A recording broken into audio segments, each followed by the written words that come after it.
Hello everyone, আমার চ্যানেলে তোমাদের অনেক অনেক স্বাগত। দেরি না করে চলো পুরো ভিডিওটা দেখা যাক। তো এখন আমি রেডি হয়ে নেব, তারপরে তোমাদের সাথে আবার দেখা হচ্ছে। এখন আমি রেডি হয়ে নিয়েছি, এখন যাব আমি রাসের মেলায়। যেহেতু এটা আমার ফার্স্ট ব্লগ, ভিডিওটা স্কিপ না করে তোমরা অবশ্যই দেখবে। চলো তাহলে এখন যাওয়া যাক। এখন চলে এসেছি রাসের মেলায়, আর দেখো রাস্তা দিয়ে যাওয়ার পথে কত সুন্দর করে সাজিয়েছে। আর প্রথমেই চলে এলাম এই মণ্ডপটায়, কি সুন্দর করে সাজিয়েছে তাই না? আমার তো খুব ভালো লেগেছে প্রথম মণ্ডপটা দেখেই। কি সুন্দর আলোকসজ্জা করেছে দেখো। এখানে না এবার 50 বছর পূর্ণ হলো। মণ্ডপটা কিন্তু আমার বেশ ভালো লেগেছে। চলো তোমাদের আরও অনেক মণ্ডপ ঘুরিয়ে দেখাবো। আগেরটা থেকে সোজা চলে এলাম এই মণ্ডপটা দেখতে। এটা না ডিজনিল্যান্ড করেছিল, এটাও আমার বেশ ভালো লেগেছে। তারপরে একটা চায়ের তৈরি প্রতিমা দেখে চলে এলাম আমাদের পরবর্তী একটা মণ্ডপ দেখতে। এটাও না খুব সুন্দর করেছিল। এখানে না একটা ইন্টারেস্টিং ব্যাপার হচ্ছে, ওই দেখো ওখান দিয়ে জল পড়ছে, আবার আগুনও জ্বলছে। এই মণ্ডপটাতে না অনেক পুরনো জিনিস ইউজ করেছিল এরা, খুব সুন্দর করে গুছিয়ে করেছিল।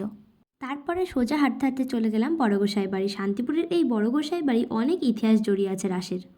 দেখো তোমাদেরকে একবার দেখিয়ে দিই, এই ঠাকুরটা কি অপরূপ সুন্দর তাই না? তোমরাও একবার এই রাধা কৃষ্ণ দর্শন করে নাও। আর এই বাড়িতে বছরের পর বছর কিন্তু এইভাবেই পুজো হয়ে চলেছে। আর এখানে দেখো কত লোক, এনারা কিন্তু সকলে নানান জায়গা থেকে এসেছে। আর এই যে দেখছো আমার পেছনে কত লোক, এনারা কিন্তু এখানে এসে রয়েছেন এখানকার রাস উৎসব দেখার জন্য। তারপর চলে গেলাম এই বাঁশের তৈরি মণ্ডপ দেখতে। কি সুন্দর করে করেছে তাই না?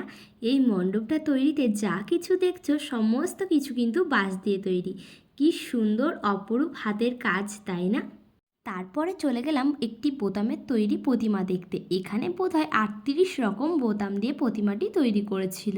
খুব সুন্দর করে প্রতিমাটি তৈরি হয়েছিল তাই না? তারপর শেষ মণ্ডপ দেখে বাড়ি চলে এলাম। বাড়ি এসে ফ্রেশ হয়ে নিয়েছি। ভিডিওটা ভালো লাগলে লাইক, কমেন্ট আর শেয়ার করে দিও। আর হ্যাঁ, সাবস্ক্রাইব করতে ভুলবে না কিন্তু।